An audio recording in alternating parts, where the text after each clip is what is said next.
Well, I've decided I'm just gonna bake chicken for hubby today. So here's it. It's ready to go in the pot.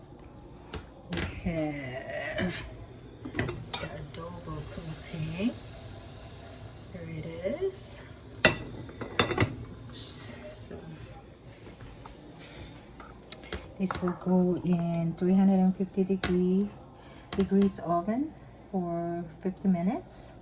And I have seasoned it very well, as you could see. Like, that's well seasoned. Look at that. It's gonna be yummy, guys.